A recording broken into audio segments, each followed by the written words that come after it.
Dr. K, and this is the truth about mental illness. Welcome back, everybody. Welcome back to the greatest mental health and wellness journey of our lifetime. And I am so excited that you're here. I'm really excited that I get to be the one to bring it to you.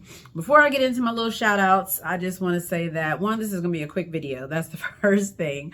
But two, I've talked about how this space is where we can show up and be our authentic selves, which also means that we can expect to be and feel affirmed and empowered in this space. So I've been in a bit of a little funk lately, if you will. Like, I'm looking out the window and it's like totally overcast. So that is not helping out with my mood at all right now. So maybe because this is a two-way street, you know what I'm saying? I've already done the call to action in one of the previous, videos about doing something after you, watch this video. So for today, I want to say, drop some encouragement.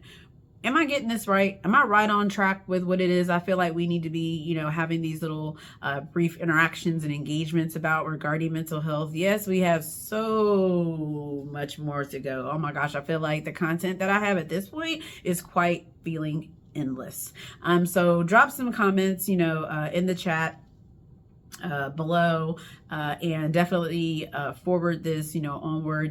Give me something I can ride with, right? What's affirming in this space for you? What's empowering in this space for you? Help me make sure that I am on track with you. Always going to shout out my caregivers. Listen, believe this or not, one of my favorite caregivers just left my house before I got on here to record today's segment. And then in addition to that, before I could even hit record, one of my other favorite caregivers just reached out, and we, chopped it up for a little bit. So shout out to my caregivers. Love you. Y'all are doing amazing work. I know that it is not easy by any means. So just God bless you and thank you so much. This space, again, also for my ally angels, or angel allies, or ally angels. I don't know which way we're going to go with that. I'm gonna figure it out.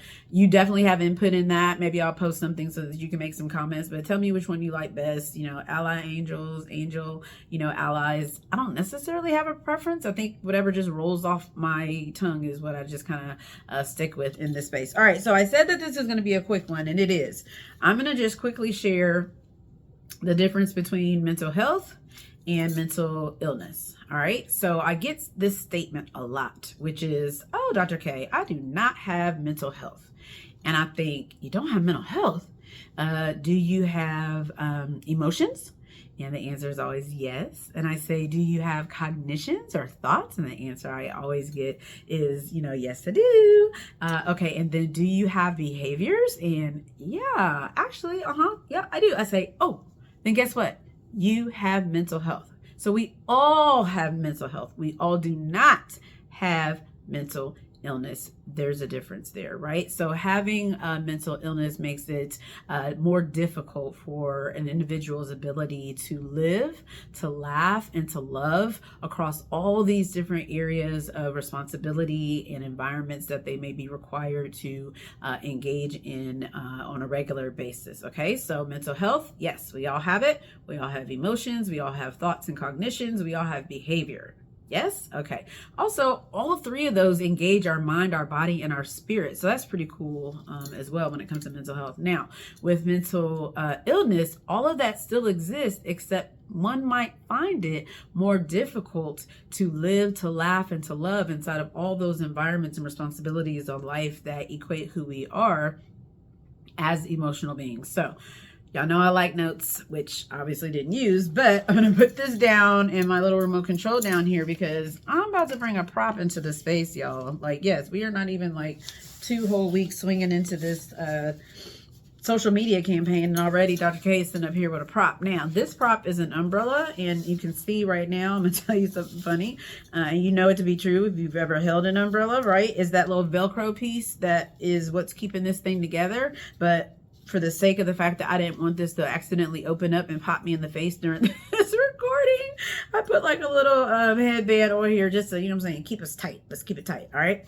So what is this umbrella? This umbrella represents brain disorders. So I'm just going to say it represents my brain disorder, or maybe your brain disorder, or the brain disorder of someone that you care about. That's what this umbrella represents. All right. So because this is a brain disorder, we've already talked about in previous videos that this is something that's not going away, right? Remember when I was complaining like, oh my gosh, why do I have to live the rest of my life like this? So this is the brain disorder of mine, and it's something that I have to regularly filter my thoughts and my emotions and my feelings and everything through. So I got to use this as my filter. Okay. So that means that my whole hand over here is completely taken up with these brain disorders. Now, what's on this side of the table?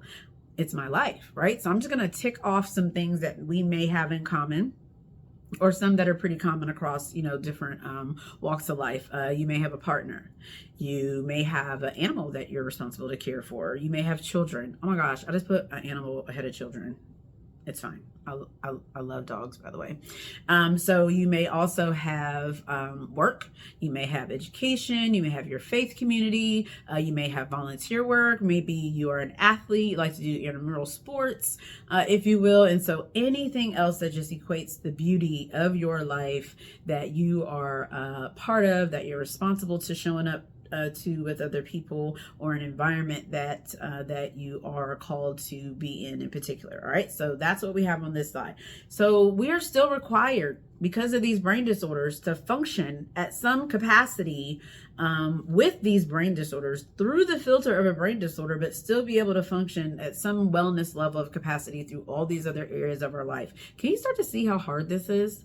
Because I cannot put this down. This thing is with me. It's here. It's not going anywhere. But also is the rest of my life. I have all these other things that are really important to me, that I like to engage in as much as possible, you know, as well.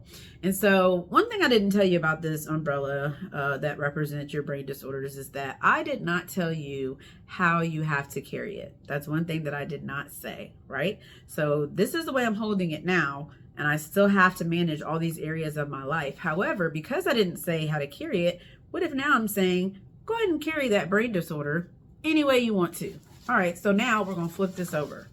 I had to use two hands. I used to twirl. I should have been able to do that, right? Hold on. Yes, one hand. Okay, so look at this umbrella. What are you noticing already? There's a hole right here. What is this hole for? It's so that you can carry it in a different way than you've been carrying it this whole time, possibly. So before, brain disorders, this is the only way I was carrying it. Now, brain disorders, I can carry it this way. I'm going to put my hand in here because it's a brain disorder and I can't let it go. I still got to be responsible to it and for it and manage it. But I also love all these other things that I'm engaged in my life too. But I just can't let this go. It won't let me go is probably what I should say. It won't let me go. However, by being able to carry it in a different way, guess what that does? That gives me a little bit more autonomy on this side or this part of my life while I'm still managing, you know, these brain disorders. So what could be possibly on this hand? I'm sure you guys are going to guess and get it right. You're super smart. Maybe I am engaged in self-care. I've identified some self-care. Maybe I'm engaged in that. Maybe I have a counselor. Maybe I take psychotropic medication, so I have a prescriber. It could be a nurse. It could be a psychiatrist, whomever it is that prescribes that. Maybe I decide, you know, every year I'm going to take a vacation around this time of year. And then how about this? What about this one right here? This one's going to be good. Y'all ready for this one? This one is, what if I actually take better care of myself by knowing what my limits are when it comes to any one of these areas of my life that I am responsible to? What could that look like? That could look like getting off work on time. That could look like taking a vacation to be off work. That could be planning time to be with, you know, your family, be with your friends, be with your faith community. I don't know. You make it whatever you want to make it. All I'm doing is saying that this is the brain disorder and this is the autonomy that you now get because you have decided and recognized that this, the way that you feel, if it's a bad day, is not the end all be all, because you have some supports that can help you carry that weight of that brain disorder, the impact of that brain disorder a little bit differently. So while the scales may not always be completely even, that's okay, because as long as you've got some way to address your overall emotional health by the way you're carrying these brain disorders differently, that is really, really, really important to recovery when it comes to mental illness. And I know we don't talk about recovery of mental illness a lot, but I'm just going to give you what I call it, or what I think it looks like, at least for me. And that is that recovery from mental illness does not mean that I no longer have these brain disorders. It does not mean that I'm completely cured and I never have to,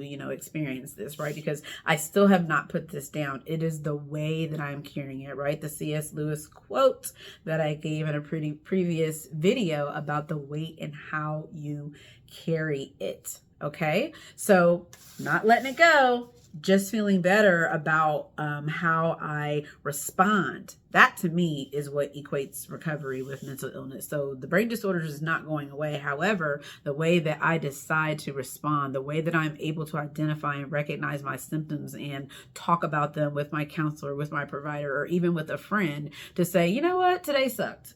And I'm going to tell you exactly why. I felt like this, I felt like that, I felt like this, I felt like that, or today was a really great day. I felt like the way that I've been able to manage, my symptoms went really, really well. So this was a quick one. I hope it was helpful for you. I can't say that I'm not going to bring any more props into this space because the likelihood that I will is quite high, just because of how I know myself to be. And I really just want everybody to be able to walk away from an engagement like this and have just a more concrete, anchored, cemented idea of exactly what the difference between mental health and mental illness looks like. So until the next time, and I promise I'm going to get to this. You may have already seen it by the time I do this video. So unto the nations.